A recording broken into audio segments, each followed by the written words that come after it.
The electric automaker Rivian is out with a new report card tracking its progress on sustainability goals, workplace culture, and employee diversity and philanthropic efforts. A lot of companies do these types of corporate social responsibility reports, but Rivian's carries extra weight because concern about climate change and the environment are core to its founding and its brand. Anisa Kamadoli Costa is Chief Sustainability Officer at Rivian.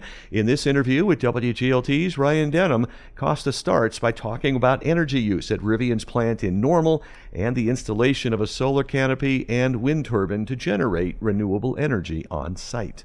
Combined, what that does, the turbine along with the solar charging yard, is it provides every R1 vehicle its first charge entirely from on-site renewable energy before the vehicle is delivered to our customers. And that's huge. It's significant. It's something we're incredibly proud of. And so with respect to our goal of generating 100% renewable energy on an annual basis, those are two key components for us for our Normal facility. And you might have seen this, but at Normal, we divert right now approximately 82% of our waste.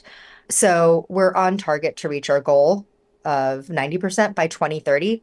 But it's something that is very important to us and remains front and center. Well, your impact report also covers responsible sourcing, where Rivian materials and supplies come from. We've, all seen reporting from around the world where mining for the minerals used in batteries, for instance, has led to human rights abuses in some cases. So I guess what can you tell us about how Rivian sources its materials at this point? I agree that traceability and visibility, they really serve as the foundation of responsible sourcing, of strategic supplier integrity. And these are issues that I personally have been working on for the last 2 decades plus.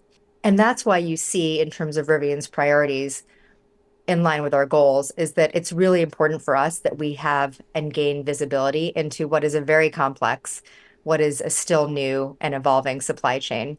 So what we're already doing, we've already begun working with our supply chain partners on this front. And we've put in foundational elements such as our supplier code of conduct and a human rights policy as well.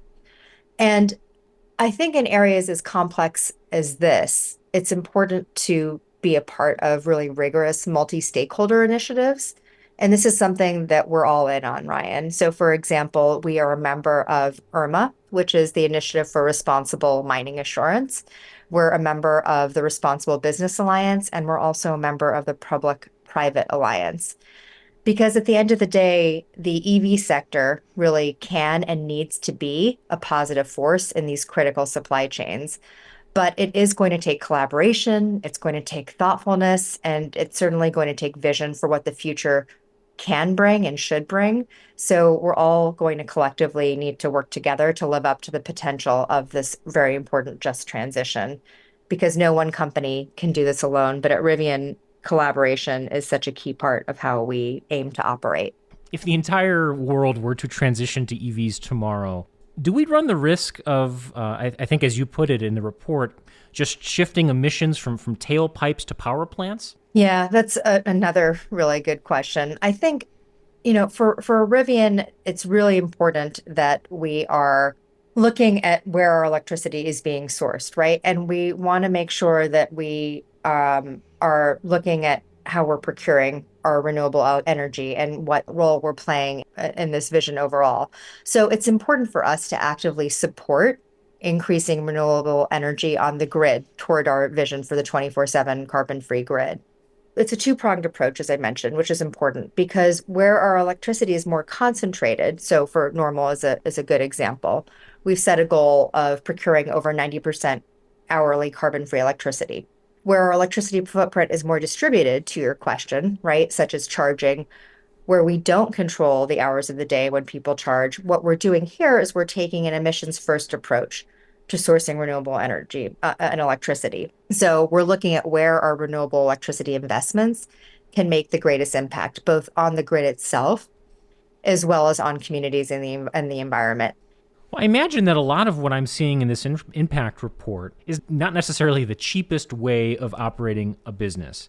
So I wonder how often is there tension between Rivian's business needs, as a publicly traded company with shareholders and quarterly earnings reports and all that, and its sustainability and environmental goals. Yeah. Well, it's important to note that because we're not yet a profitable business, and our products, of course, though, are a part of the solution to climate change, right? Our growth and our ability to scale is, in and of itself, an important part of maximizing Rivian's positive impact in the world. So, as we were developing our goals, we really thought hard about the balance between ambition, and there's no shortfall of that here at Rivian, right? But with what is realistic for us at this point in our path to profitability. I would also say that, and you probably hear this often, but it's because it's true. It's not necessarily more expensive to find more sustainable pathways and alternatives. And that is something that we always remember and keep front and center throughout the business so that we're not always viewing things as a trade-off. Another piece of the impact report is what it's like to work at Rivian, including your diversity, equity, inclusion, and belonging goals. I wanted to ask about the belonging index that the impact report refers to. Can you tell me about the belonging index and what that is and what sort of trajectory you're on with that? Yes, and I think just first I have to say, because it's so important, that we really feel at Rivian that diversity fuels innovation and it fosters creativity. And those are two key elements that make Rivian successful. So as part of that, what we're doing is we have a range of programs that support diversity, equity, inclusion, and belonging, and that help us pursue those goals. And those initiatives range from internal mobility, allyship, learning and development, career development, hiring, and more. And it's a real passion point for everyone at the company. It's led, of course, by our people team, and it's something that we're working to continue and strengthen. The belonging index is the way that we track employee sentiment on belonging through our regular surveys. So it's an important way that we are able to capture and see our progress in this area. That's Anisa Kamadoli Costa, the Chief Sustainability Officer at Rivian. She spoke with WGLT's Ryan Denham. You can find a link to the full Rivian Impact Report at WGLT.org.